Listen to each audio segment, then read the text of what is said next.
Euclid's division lemma and algorithm. See, Euclid is the name of a scientist or name of the mathematician जिन्होंने ये algorithm दिया था. Algorithm means होता है पूरा प्रोसेस, राइट. तो हम अपने फर्स्ट टॉपिक पर चलते हैं, Euclid's division lemma and algorithm. अब ये क्या कहती है, ये थ्योरम, ये लेमा क्या कहता है?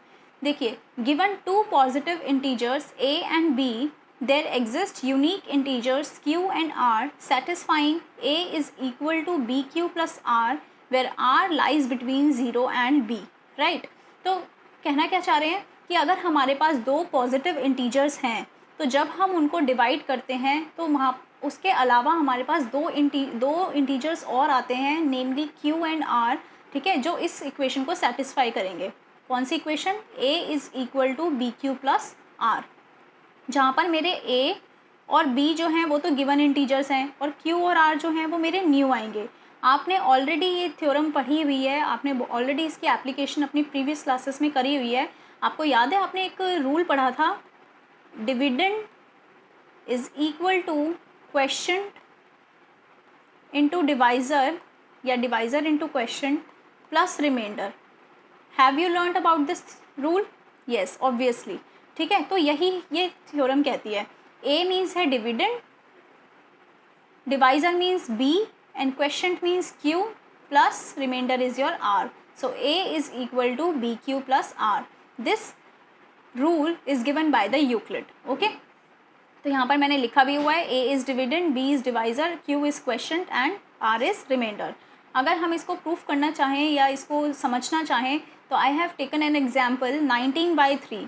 दैट मीन्स अगर मैं 19 को 3 से डिवाइड करूँ तो मेरा क्या आएगा? आप पहले मैं सिंपली डिवाइड करके दिखाती हूँ. 19 3 3 6 18 एंड रिमाइंडर इज़ 1. तो अगर मैं इस इक्वेशन को सेटिस्फाई कराऊँ इसमें, तो a मेरा है dividend that is 19, b is my divisor that is 3, question is your 6 and remainder is your 1.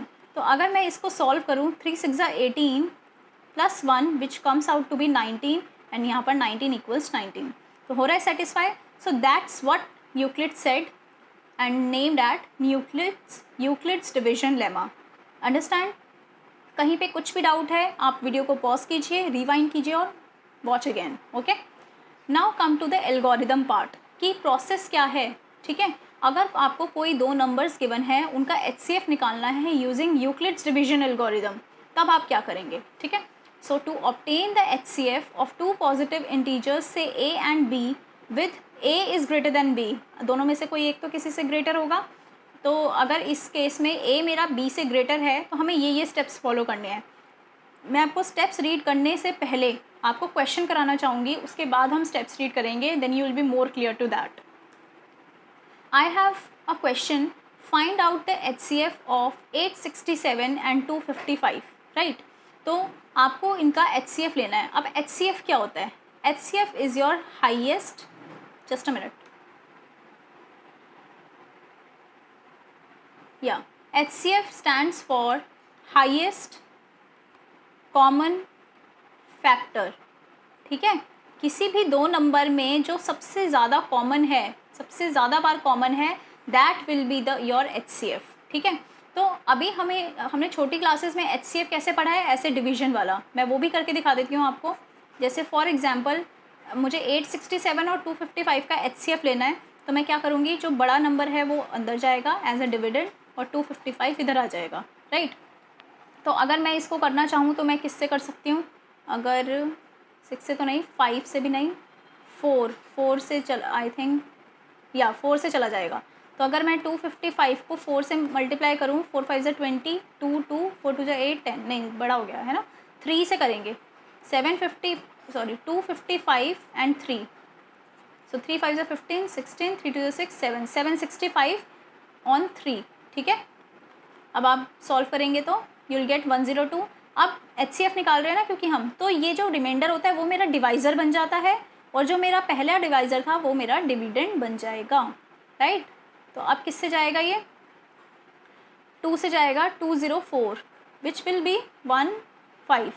Now remainder becomes your divisor and this becomes your dividend, जो पहले वाला डिवाइज़र था. 51 को 2 से करोगे तो आपका 102 आ जाएगा. तो जो ये लास्ट वाला जो रिमाइंडर बचा है, जो आपका डिवाइज़र बन गया था, दैट इज़ योर HCF. सो इस केस में HCF आपका 51 51 आएगा, राइट. ये तो हम करते थे छोटी क्लासेस में. But if I need to calculate HCF of 867 and 255 using Euclid's division algorithm, what will be the steps. तो आपको बस ये थ्योरम एक तो माइंड में रखनी है, ये वाली equation A is equal to BQ plus R, where A is your dividend, B is your divisor, Q is your question and R is your remainder, right.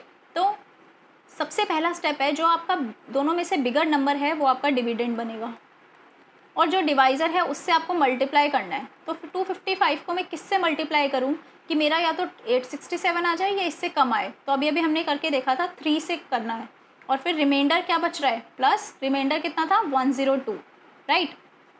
अब मैंने क्या करा था, जो मेरा यहाँ पर डिवाइज़र था वो मेरा क्या बन जाएगा, डिविडेंड बन जाएगा अगेन, और जो मेरा रिमाइंडर था वो मेरा क्या बन जाएगा, डिवाइज़र. मैंने यहाँ पर भी तो ऐसे ही किया, जो मेरा डिवाइज़र था वो डिविडेंड, जो मेरा रिमाइंडर था वो डिवाइज़र. सो 102 को मैं किससे करूँ कि 255 या उससे कम आए, into 2, and remainder will be 51. Now 102 इधर एंड 51 से मल्टीप्लाई किया 2 प्लस 0. आपको ये प्रोसेस तब तक करना है जब तक कि आपका रिमाइंडर 0 ना आ जाए. तो इस केस में 0 आ गया, तो यहाँ पर जो भी आता है number that is your HCF. तो आपने देखा यहाँ पर भी मेरा HCF कितना आया, 51, राइट. नाउ अब हम स्टेप्स रीड करते हैं कि क्या प्रोसेस था. तो अगर यहाँ पर A और B आपके पास कोई दो इंटीजर्स हैं, A एंड B, जिसमें A is greater than B, तो आपको क्या स्टेप्स फॉलो करने हैं to find HCF. Apply Euclid's division lemma to A and B, that is A equal to BQ plus R. ठीक है. तो अगर R 0 हो गया है, लास्ट में 0 आ गया रिमाइंडर, तो जो D is the HCF of A and B, यानी कुछ ना कुछ HCF आएगा. ठीक है. नाउ, और जो हमने किस में लगाया है, ये डिवीजन या लेमा B और R के अंदर लगाया है. ठीक है. B आपका ये था और R आपका ये था, हमने इसी में ही तो डिवीजन यूक्लिड्स डिवीजन लगाया है. B मेरा क्या बन जाता है, डिविडेंड बन जाता है, R मेरा डिवाइज़र बन जाता है. तो दैट मीन्स आपको ये प्रोसेस तब तक करना है जब तक कि आपका रिमाइंडर 0 ना आ जाए. The divisor at this stage, तो जो लास्ट में डिवाइज़र बच जाता है, that will be your required HCF. तो आपको एग्जाम्पल से अच्छे से क्लियर हुआ होगा. अगर फिर भी कोई डाउट है तो आप वीडियो को पॉज कीजिए, उस क्वेश्चन को दोबारा देखिए, ओके, एंड देन खुद सॉल्व करिए. ओके.